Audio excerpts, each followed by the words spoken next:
Where does guilt come from? Well, before I try to answer that question, I think it's important that we make a distinction. It's very easy to confuse two things that are not at all the same thing. One of those things is the feeling of guilt. The other one is the state of being guilty. These are not synonyms. There are plenty of times when we don't feel guilty, when we are guilty. And there are plenty of times when we do feel guilty, when we're not guilty.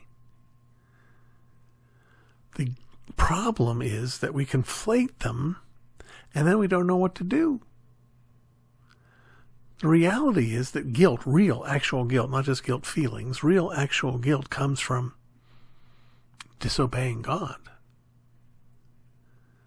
That's a real thing.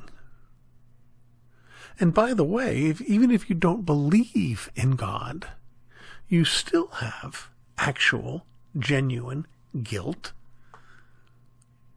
when you disobey God. And in fact, I would suggest not that you have no guilt because you don't believe in God, but rather you don't believe in God because you know you have guilt.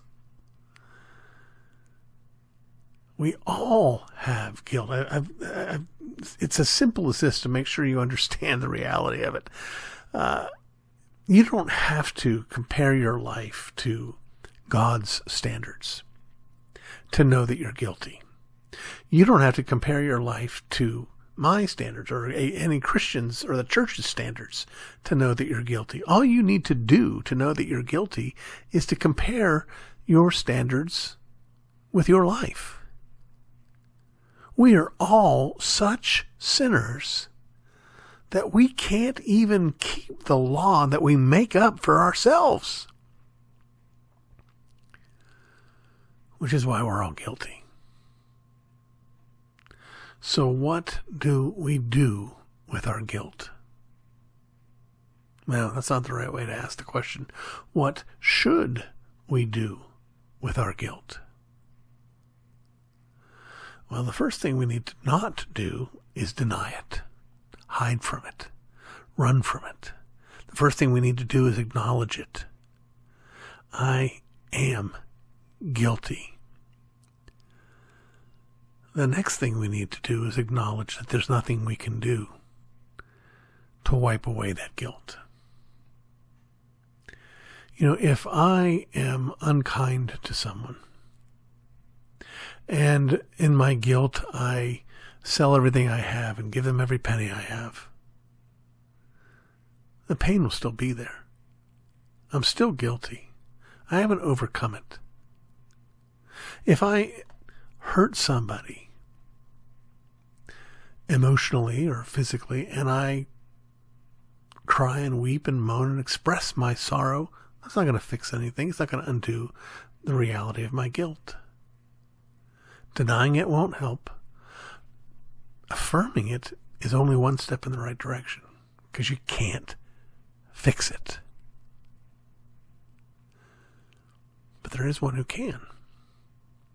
In fact, one who did. There was a time when most Americans knew this. But it's not that time.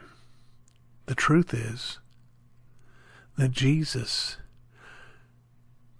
took our guilt upon himself. And he received the just punishment. He paid the debt that we owe so that we can have forgiveness. What you do with your guilt is you take it to the cross. You give it to Jesus. And you submit yourself to him and his authority. He is the one, the only one, who can rescue you from the reality of your guilt. Now, if you have done that, and you still have guilt feelings, then do it again. Repent for your wayward feelings, and ask God for the grace to believe more fully the fullness of his promises.